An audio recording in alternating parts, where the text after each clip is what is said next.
Welcome, everyone, to the Locked On Cavs podcast. I'm Chris Manning. That's Evan Dammerel. On today's show, we're going to look at teams that have had success leveling up via the draft. We're going to talk about the Hawks in segment 1, the Celtics in segment 2, and the Memphis Grizzlies in segment 3, and try to take some of what has worked for them and see if it is applicable to the Cleveland Cavaliers. Let's get into it. All right, a couple housekeeping notes. First, I want to thank you for making Locked On Cavs your first listen every day. Remember, we are free and available wherever you get your podcasts. I'm Chris Manning. I cover the Cavs and the NBA for places like Diamond Up Rocks and Estimations for the Sword. My co-pod here is Evan Dammerel, the proprietor, the head man over at Facebook's Where It's on Euclid. We're changing a couple of things. The music on the way in, at least in audio form still, is from our friends at Astro Radio. So check them out on Spotify or Apple Music. We're also changing how we're recording video. The hope is that the quality of the video, the quality of the audio in said video is going to look better. It's a little more work. This is the first time. This is the first video. This is really our pilot run of how this is going to work. We're going to try it out. Hopefully it works. And if not, we'll go back to the other way and we'll just keep plugging along and figuring stuff out. But we're hoping this is going to work. I'm pretty excited about it. Evan, before we get into today's teams, what's going on, buddy? How are you?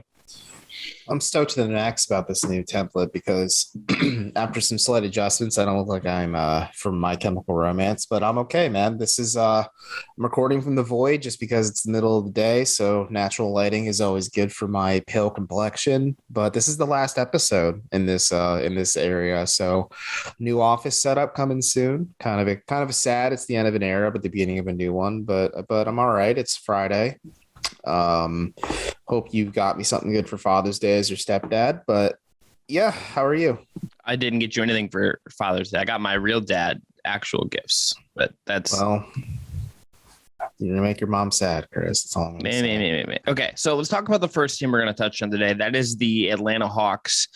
Evan, this is why I threw them in here because I tried to first pick teams that I think all three teams you picked are good examples, but they're all unique situations, all three of them. Yes, and I was trying to pick teams that didn't have like older stars that have kind of leveled up with the younger talent, a la what the Cavs and their situation is in. Like there's a team that's in my honorable mention, or two teams really in the honorable mention that I think we could have talked about, being the Clippers and the Suns, but they work a little differently because like the Clippers have Paul George and Kawhi, and then Steve Ballmer spends unlimited amount of money. The Suns' ascent is not really so much it's about DeAndre Ayton and Devin Booker continuing to be awesome, but it's also they went out and got Chris Paul in addition to getting Cam Johnson and Mikal Bridges and whatnot.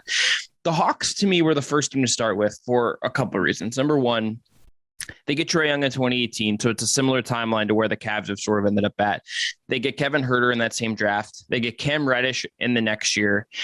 They get Onyeka Okongwu the next year. And then last year, they took Jalen Johnson in the first and took Sharif Cooper in the second, signed him to a two-way deal.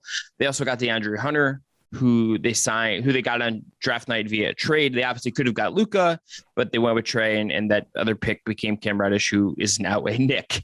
Huerter is on an extension now. Trae Young is on one. The latest reporting out there suggests that Hunter is going to be a priority for an extension for them this summer. Okongwu is not a starter, but was really good last year and really kind of took a big step up in how he's playing as a center in this league. They've also went out and spent on older guys like Gallo and Bogdanovich, but they've really worked hand in hand with the guys they've drafted to try to find guys that support what Trae is and what Trae does. And Evan, when I look at this, it feels clear to me that they have really tried to balance supporting Trae and balancing spending to win with him versus not overextending themselves into compromising positions and contracts they don't want to have their hands on. And I think as Cleveland looks forward, with the money coming for Darius Garland, with Colin Sexton, with the Evan Mobley extension down the line and everything, like they are going to face some of the similar, okay, we got the really good young guys. Now we have to juggle this other stuff kind of reality. And I think how Atlanta has succeeded and not succeeded, took a big step forward, took a big step back last year, even though they beat the Cavs in the play-in tournament, didn't go as far in the playoffs. There's something to, I think, look at that and say, okay, what can we learn from this? What can we not learn from this? I think they're an interesting case study, the Hawks, because you have a little bit of column A, column B. Obviously, we're like, yes, they're overwhelmingly loaded with young talent, like you said. But unfortunately, the issue for some of these teams, and that's why I'm like kind of fascinated with how Memphis is going to navigate this, which who we'll talk about in a bit, because they have Ja, they have Triple J, they have a lot of money on the books, and they got to figure out how to pay all these players and retain as much young talent as possible.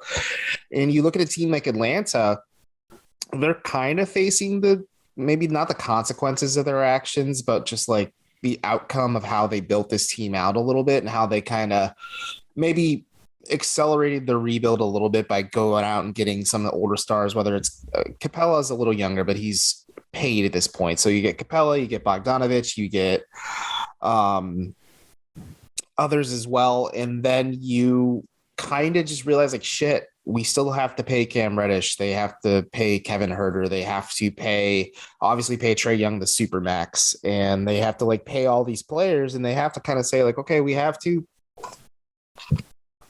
either sign them to an extension that's agreeable for us or trade them. And that's what you saw with Cam Reddish, where they got a pretty underwhelming return from the Knicks for him. And it just like, at least for what he was for the Hawks. And then now that he like just didn't play for the Knicks at all, it's just an interesting situation in general there too. But the Cavs can learn from this, or just like you said, people like Darius Garland is likely going to sign like a max extension, and that'll kick in not this upcoming season but the following season. And then Isaac Okoro is extension eligible. You might be signing Colin Sexton to a deal. Evan Mobley's probably going to be your other like max candidate, so those are your 2 5-year max guys on your payroll that you're allowed to have. And then you have Jared Allen's money. He could get another extension in the like towards the end of his contract too, because we'll be entering year 3 of his, or well, there'll be 3 years remaining on his extension as we enter. He signed a 5-year deal. So 4 years remaining on his extension as we enter next season. So like you have to, it's a balancing act, and it's tough because when a team, I guess, becomes too good too quickly, you then realize like, shit, we have to pay a lot of these young guys because you don't have the added luxury of like a new team. Like, yes, the Cavs do have like a TV deal coming up in the next couple of years. Every NBA team is going to get some TV money. Yeah, every NBA team is going to get a slight like cushion in their payroll, but that doesn't alleviate any of the pressure and the strain the Cavs may face financially. And unless your name is Darius Garland, Evan Mobley, or Jared Allen, that probably means like, because like Bill talked about this when we had him on the show, like even if Colin Sexton signs a deal with the Cavs and RFA, it doesn't mean he's going to see the entirety of that contract out with Cleveland. He could very well be traded, and the same could happen to Isaac Okoro. The Cavs could flip him, and maybe if like a team's willing to buy high on him and sign him to more money than the Cavs are maybe willing to pay, and then it's tough. It's tricky. It's awkward.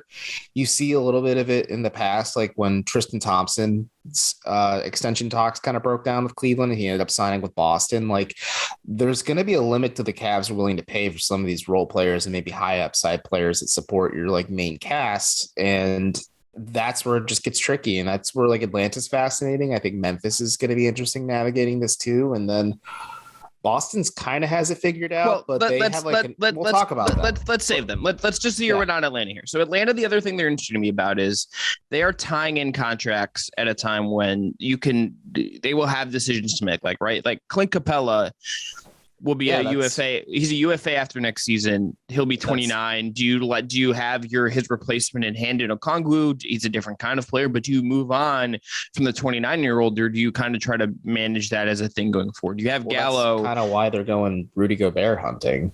But then they also have you in the summer you have Gallo on $5 million non-guaranteed. They have that kind of escape hatch, but they could keep him for another year, use him as an expiring, whatever you want to do. They're building in some flexibility, and they're also not paying some of these guys at a point where some of your young guys, like you can see when the rollover and changeover is going to happen. And like this year is almost a bridge year to some degree. Like DeLon Wright's future with the team, talking to Brad Rowland about this from Locked On Hawks. It's like, okay, are they going to be a luxury tax team to keep him and maximize next year? Or do they kind of punt on it a little bit and try to like set up for after that, once things kind of can reset to some degree? Like Bogdanovich is only signed through 2024, and they know the Huerter contract is a little longer. The DeAndre Hunter contract would be longer.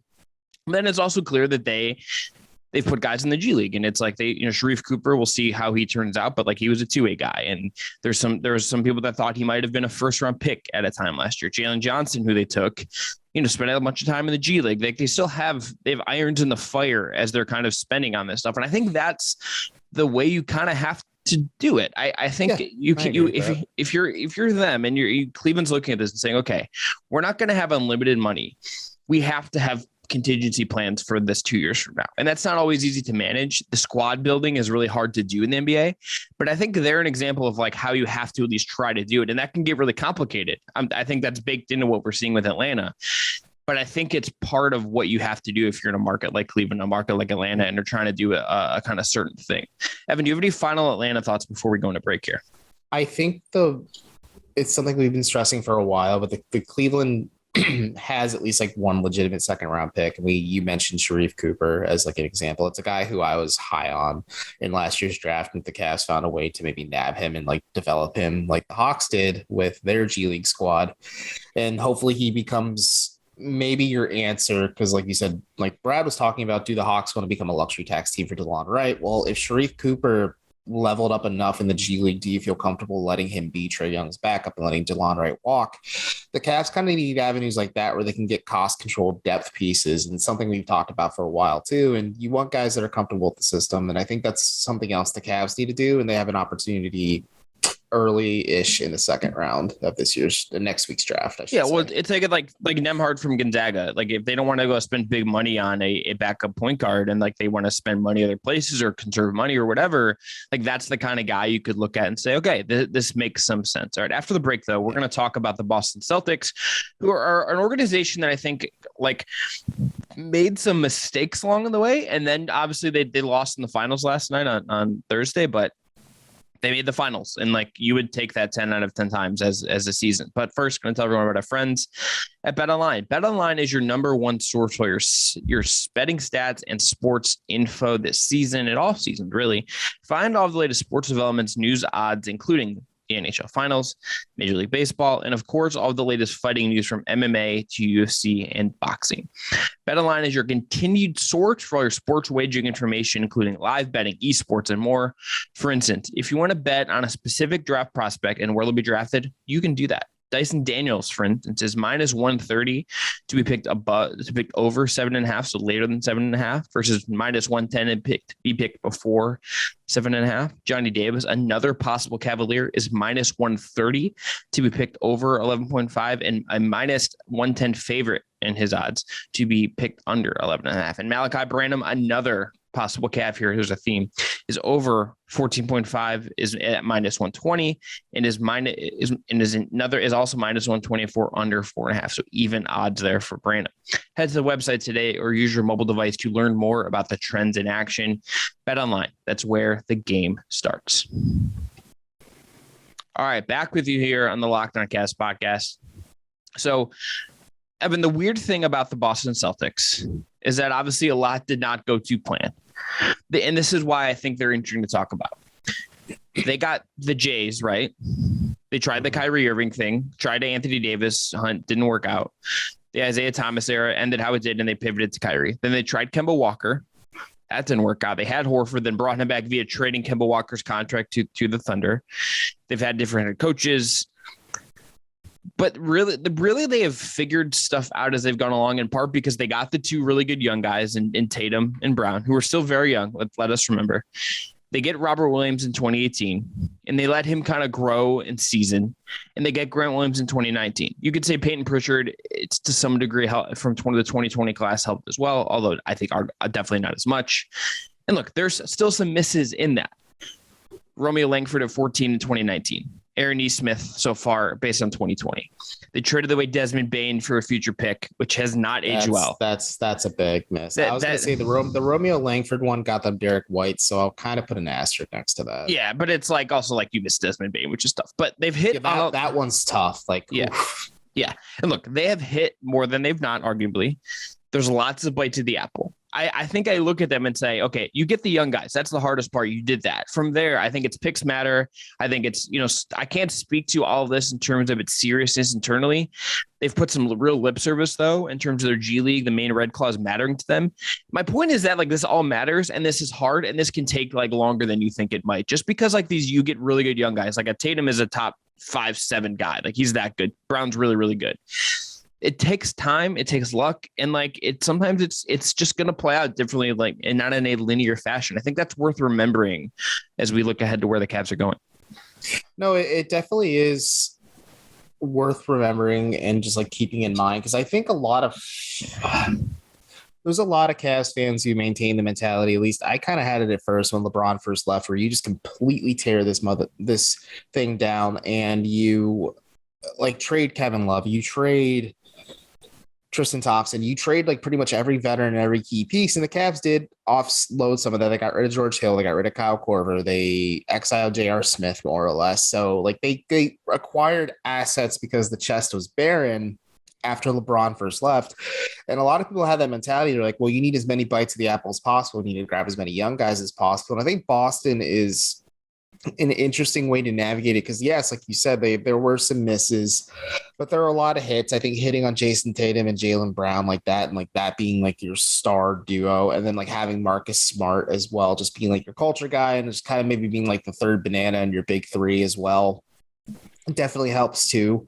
And then you've really put together a really nice supporting cast. But I think having the foresight, if you're Brad Stevens, to realize like, hey, maybe I just can't figure this out. Maybe I don't know what it takes to get us over the hump, because him stepping down and more or less becoming the president, just running the show on the front office for the Celtics, and then hiring Ime Udoka as just a new voice to coach things was like the smartest move the Celtics made, because the Celtics were a top team defensively. They were a top team offensively. They're very Spursian. Historically good defense for the end stretch of the season, like historically good defense. Yeah. Like they're legitimately balanced on both ends, and like historically good, like Chris said, and they're so young and overwhelmingly talented. And this was in Udoka's first year as coach. He kind of, because the playoffs are a different beast, has learned, maybe besides being an assistant under Popovich, like what it takes to get to the NBA finals. Now that he knows what to do running a program, he can kind of figure it out more.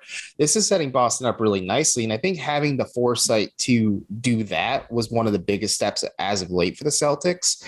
But like you said, kind of just not being a team who completely tears it down. I think having just the overwhelming overabundance of picks from the Kevin Garnett trade and the Paul Pierce trade to Brooklyn certainly helped a lot too. I think having all those bites of the apple helps a lot too, but maintaining like some level of relevancy as you try to remain competitive, and then you just try to keep plugging and playing and finding the pieces that work, have helped a lot. And like, I mean, I think turning Al Horford around and making him not like such an albatross contract after just how things went in Philadelphia, and then how he just kind of vanished from the ether in Oklahoma City, helped a lot too. It's just being opportunistic and making the right moves at the right time, and maybe get a guy who will push you over the edge. And I think Derek White's a lot of that too.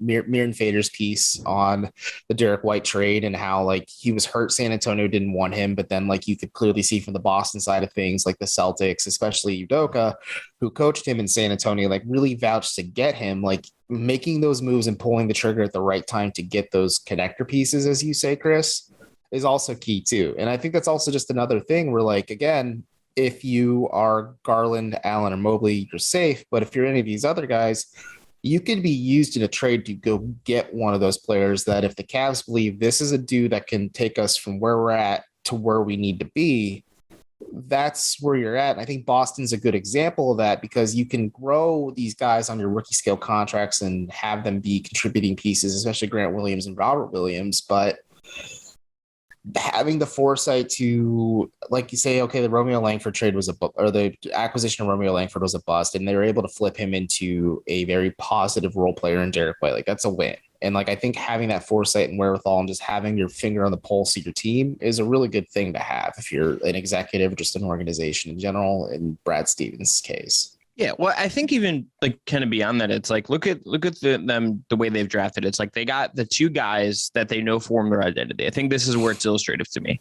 The Cavs have the guys that are forming their identity. They have Darius Garland, they have Evan Mobley, they have Jared Allen. Like, they have the base structure in place, and it's okay. We need a guy like Grant. We believe the league is going this way. We need a center. They didn't like spend a ton of capital, and like Robert Williams' contract is, he was awesome this year, and his number is lower than what Jared Allen's is. Like, they have that's like just going to look like a really good deal as that goes forward, and look how impactful he was when he was fully healthy, right? Like, the structure there makes so much sense. The other part of it is that, like, there is like this can go wrong. Like, the Cavs actually have had a version of this, I think, goes slightly wrong. Look at the year they take Garland, Dylan Windler, and Kevin Porter Jr.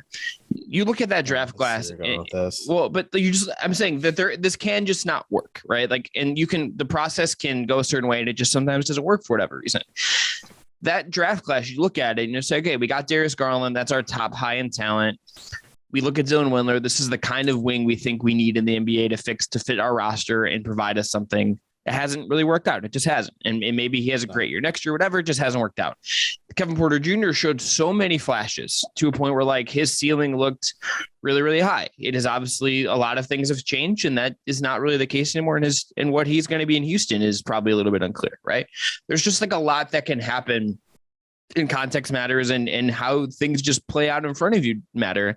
But like the process, I think if you trust overall that like your process will win out and you have one around those guys, that's why like I think this draft, Evan, is so interesting. From this perspective for Cleveland is like, I think when we see what Kobe Altman and his team does at 14 and then at 39, and then maybe with that end second round pick, or if they move up or whatever, like what kinds of players they take at this specific moment, I think will be really illustrative, because I think you could look at this and say, this is their version of what the other team, like Boston, for instance, has done to supplement their 2 stars and try to and develop and get a guy that's maybe not going to help right away, but a year from now can help you take the next step. I think about them as like in that spot where like the ceiling is so high because you have these young superstars. Where does it go from here? How does the draft? Do you draft the right thing and develop that guy in the right way to help you get there? Okay. After the break, we're going to go to the Memphis Grizzlies. So stay tuned for more Locked On Caps. Okay. Last Locked On Caps segment of the day. I'm Chris Manning. That's Evan Demerol.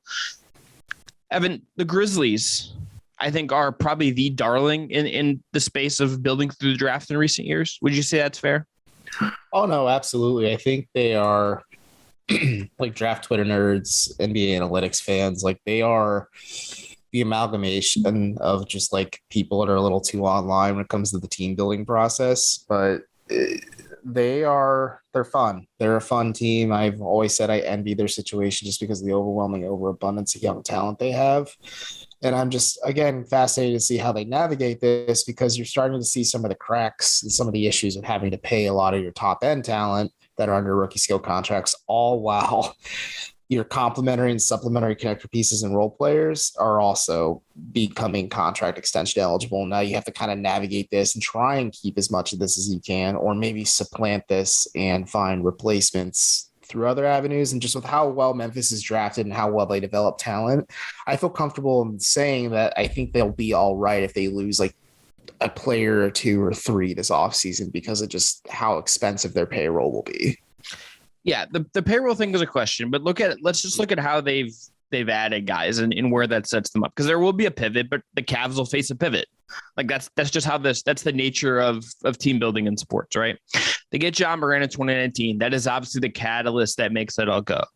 But they also get Desmond Bane via that trade, and he's been incredible for them, right? They get Jaren Jackson Jr. the year before, and he's really good. They get D'Anthony Melton, who like doesn't play as much as you would think for how good he is, but like they got him for a future second after he didn't really play for Phoenix, and like signed him to a pretty reasonable extension. And like, he's just like a depth piece they have. And maybe he's like gettable for another team, but like, that's like a good player that they went and found and has had some really good moments. They've grabbed Brandon Clark and Xavier Tillman. They've kept looking to add future picks, like via the Jonas Valanciunas trade, right? Like they added Zaire Williams last year and he saw some minutes in the playoffs. I think there's obviously going to be a point, and they benefit from not being there yet, where like you have to put your foot in the ground and say, okay, we're just going to go. Like, this is going to be our all-in moment. This is going to be the moment we put our 2 feet in the sand and we push and we dig our heels in and we try to maximize what exactly this is. I think they're a reminder that, like, as exciting as it can seem if you're a Cavs fan, let's say, to look at last year and say, okay, it's time, let's go. It's never, you got to like just sometimes be a little more patient than that and just put your heel and just be willing to be flexible, look for future flexibility, and give yourself time to let this actually grow in a way that actually will help you get somewhere. Because I think if you put your feet in too early and say, we're just going to go for it right now, you can burn yourself out before you're ready. I think there might be something I'm missing here. I think a lot of like the Anthony Davis Pelicans is a team that like just was trading stuff to try to maximize Anthony Davis. And I get it. but it didn't actually lead to anything. It just was moving chairs around on the ship that was already sinking, right? The Grizzlies are like a ship that is humming along, and like they know that there's going to be a time where like some people are going to get off and things will get more expensive, but they're like sailing towards a specific moment in a way that makes sense. Yeah, I'll fully admit I was wrong when it comes to Memphis not maximizing their assets, because I was banging my fist on the table last year saying, like, listen, you have Ja Morant, you have Jaren Jackson Jr., you have I'm a huge Brandon Clark fan. Like, you have Brandon Clark, who was phenomenal in his rookie season. Like, and then I raised an eyebrow when they traded for Steven Adams and they got more draft picks. And like, why are you doing this? This doesn't make any sense. But clearly there's a reason why I'm podcasting and not working in the NBA front office. That's the first thing. But second of all, like, the Grizzlies are set up really nicely where, like Chris said, even if guys have to get off the ship at some point, they will maintain this pace and cadence they're at because they have their guy in Ja Morant. They have their co-star in Jaren Jackson Jr. They have DeAnthony Melton. They have Brandon Clark. They have Xavier Tillman. And like, a lot of these guys may step off and sign with other teams or be traded, but they have all these future picks down the line. They're not Oklahoma City with like just so many more picks than they ever need, but they have enough where they can supplant that young talent. And maybe if they're in a different position as well, they can finally make that move, like Chris said, where they're maintaining patience, but like, if the opportunity comes along where like they can go get a huge difference maker, that'll just completely push them over the top. And the Grizzlies are really freaking good already. So like, they're in a good space to begin with.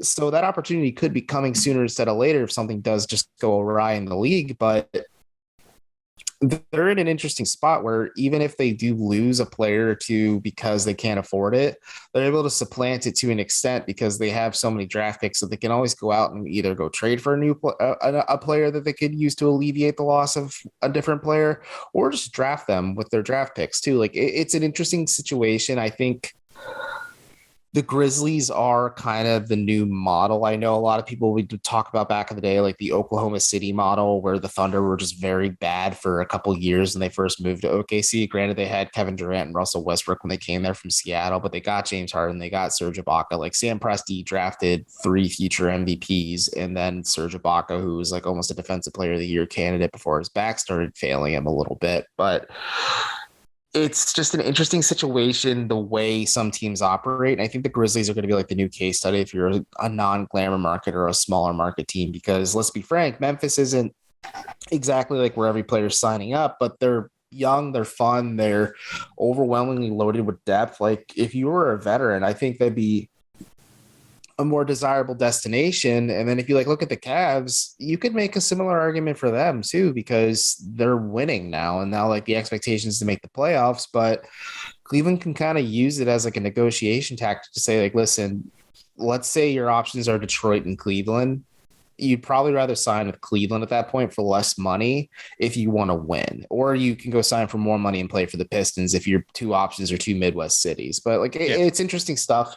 And I think the Cavs can learn I always say, I'm envious of Memphis's situation because they're just such a fun, over talented team, and just the way they play is just aesthetically pleasing to me. And so I'm fascinated to see where they go, but they are in a very good place. And I'll wholly admit I was wrong when I said they should just start offloading assets and go all in on what they have right now. I think maintaining patience and following the vision in the course is the smart move, because they could age out the West too. Like, they could age out the Suns, the Warriors, the Lakers, the Clippers. They could be in their prime when the rest of these teams are kind of decaying from within due to age. Yeah, I mean, I don't think you could like assume that some of that will like happen. You have to, I think, at a certain point, like, do make moves to get aggressive and go. I think the other part of it is like don't be patient the whole time, of course, but they have a little bit. They have time on their side.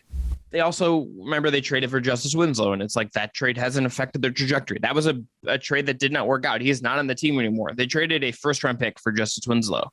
That didn't work out, and it doesn't affect them. Like, it doesn't mean something significant in terms of where that franchise is going. And I think that is notable. Like, they have insulation from those mistakes. And like, Cleveland's cap situation in some of this is like a little trickier than what Memphis's is. And like, I don't think unless they're going to like dump Kevin Love for bad money to take on picks, which doesn't really seem like a thing they're going to do. I don't really know what their kind of options are on the way. Like, this will look differently than what Memphis has done. I think it is just worth remembering that, like, it's worth maintaining some flexibility before you absolutely have to push all the way in for no reason. Because, like, look, even like a team like the Warriors who just won a title, I would have been among the group that probably maybe I'm caught up in the moment of that a little bit, right? And maybe I think about this more because of the LeBron era and how that went with Cleveland. Mm-hmm. I just look at like how Golden State decided not to just cash in every chip possible for like veterans, and like, look, maybe this is just Curry's grade and all that stuff, and like that. I mean, kind of wins out. They whiffed on the James Wiseman pick, right? But it's like they whiffed on the Wiseman pick. The Kuminga and Moody didn't like play meaningful minutes for them this year, and like they won a title, and it's like they have flexibility to go into that next era and still do that stuff. And it's like even that, or even if they develop and like Kuminga's a rotation piece, then you don't have to worry about trying to hold on to Otto Porter for a year longer than you should. Like, that is a way you can do this that I think is smart. It's why like the team that I really want, like, it's there. I wanted to talk about maybe, and we're just going to say it at the end here, is like, I think the Clippers are another team the Cavs have to look at in terms of just like, you have more money, like you have lots of money, spend the money. And you like, I can't tell you that like, it's going to result in this X return on Y investment. Right. My only but pump money. The Clippers. The money thing is true, but Ty Lue is also a very good coach at maximizing the No. But I mean, like, in terms of like the stuff we don't see, there's like a lot that we just don't see. Like, I think some of the G League stuff, I think some of the player development, I think the more money you can throw into that and are willing to throw into that can help you get places. Like the Clippers are drafting, like they're taking second round picks and stuff, but it's like they get BJ Boston because they want him to play. Boston. Yeah. Well, how dare you not mention Jason Preston, who like I think they thought might have played, but he got hurt. That's why. Yeah, but I'm saying like he might have played. Like he's a guy I think they hope can play. Like you talked to people at Summer League about it last year. It's like, okay, we drafted this guy because we need a backup point guard. Maybe this is the kind of thing we can eventually turn into something. They're willing to crack eggs and spend the money to crack really expensive eggs to like see if they can make the best omelet possible. And like I think you have to do that as an organization. I just kind of think like if you're going to be serious, you kind of just have to maximize every resource angle you possibly can. All right, that's going to be it. I don't know if this yielded anything interesting. I think in my brain's a little. It's a fun conversation. Look, I think we're setting the table for people to have some nice Father Day chats around the grill this weekend. But like, the Cavs should build like the Memphis Grizzlies, and then so we flipping burgers. You know what? I agree, but I like the Boston Celtics avenue, and they can thank us. We're bringing families together this Father's Day weekend. I guess everyone be well. It's going to be some cooler weather this weekend, but stay hydrated, be well. We'll be back on Monday. We're gearing up for the final run up into the NBA draft, so stay tuned for that. Again, this was a new video setup for us, so if it's not entirely perfect yet, I apologize. We're working on it. We're tinkering with it. We're trying to make it better for you viewers on YouTube. And please subscribe on there if you haven't already. Until next time, I'm Chris. That's Evan. Everyone, be well.